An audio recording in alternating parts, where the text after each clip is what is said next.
Qui ne s'est pas senti un jour gouverné par ses émotions? Je vais vous montrer qu'on peut prendre le pouvoir sur un événement par la perception et par l'organisation. Tout événement peut être utile et utilisé. Comme je l'ai dit lors d'une dernière vidéo, il n'y a pas d'échec. Il n'y a que des expériences supplémentaires qui mènent à la réussite. Un événement se produit, c'est un fait. Mais au moment même où il se produit, nous devons être capables de nous extraire de son occurrence ou de son emprise. Comment le faire? Eh bien, il y a une méthode très simple que l'on appelle la méthode de la dissociation ou de la disjonction.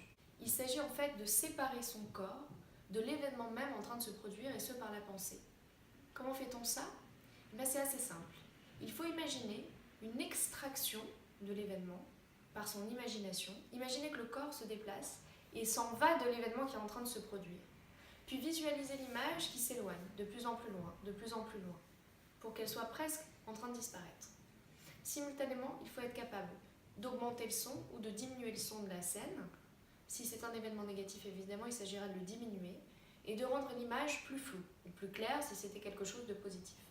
Par ce biais-là, on est capable de se dissocier de l'événement qui est en train de se produire pour que les événements qui sont en train de se produire, dès lors qu'ils sont négatifs, aient un impact moins néfaste pour notre corps et pour notre cœur. Et c'est un exercice que je me plais à proposer au coaching. Pourquoi? Parce qu'en réalité, la répétition de cet exercice va générer que, au fur et à mesure, cet exercice va devenir un automatisme ou au moins une évidence. Deuxièmement, le pouvoir sur l'événement par l'organisation mentale ou la rationalisation. L'émotion a cette capacité de nous submerger. Pourquoi? Parce qu'elle fait appel en nous à la réminiscence d'un état physiologique qui se répète sur le corps et qui se répercute sur notre esprit. Je vais vous en donner l'illustration par le biais d'une blague que l'on racontait quand on était enfant. C'est l'histoire de la tarte au concombre.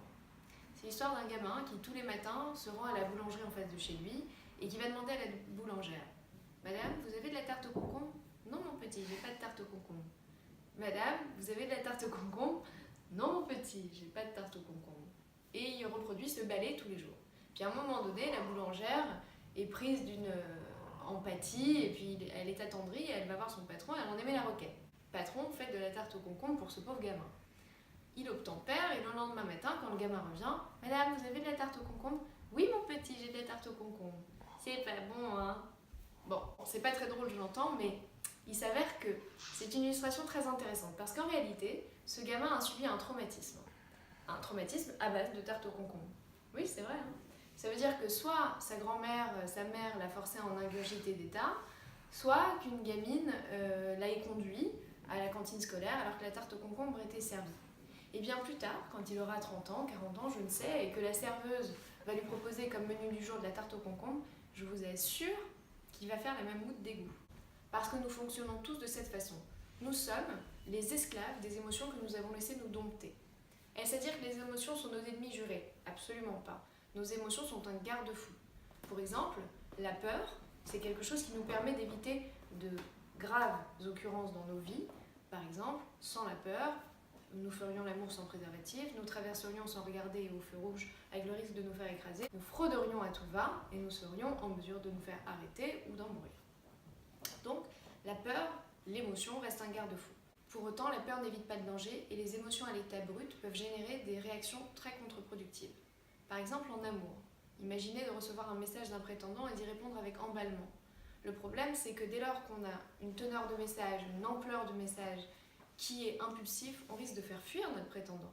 Dans le cas du travail, ce pourrait être un emportement qui se serait fait vis-à-vis d'un collègue, d'un client qui serait nuisible à la société. Ou en société, ce pourrait être simplement se ridiculiser. Donc finalement, l'émotion ne doit pas se traiter à chaud. Il faut absolument laisser refroidir un peu nos émotions. Je dis un peu parce que si on les laisse trop refroidir, l'émotion va devenir indigeste. Il y a un scientifique qui a théorisé qu'une émotion ne doit pas dépasser sans réaction 21 jours. Il s'appelle Damasio. Ça veut dire qu'au-delà de 21 jours, ça devient une habitude physiologique et interne contre laquelle on ne peut plus lutter. Mais il faut laisser toutefois refroidir un peu l'émotion. Pourquoi? Pour que l'émotion passe de son état brut à un état de maîtrise qu'on appellera la raison.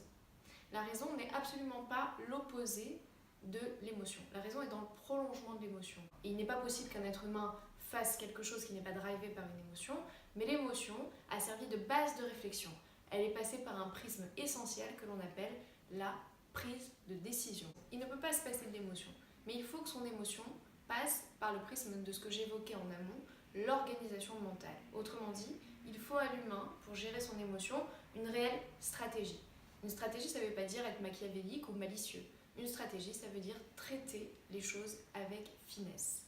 Toute émotion est légitime et il ne faut pas laisser une émotion peser sur votre cœur ou sur votre corps. Mais pour traiter une émotion, il faut le bon langage, la bonne intention et le bon business plan. Et c'est ça qu'en tant que coach, je me propose de vous faire travailler parce que c'est excessivement important. Et vous êtes la somme de ce que vos actes et pensées produisent, parfois en toute conscience et parfois inconsciemment. Pour me contacter, www.charlotte.coach ou ma chaîne YouTube, mon Instagram et tout ce que vous souhaitez. Merci de votre écoute et à bientôt.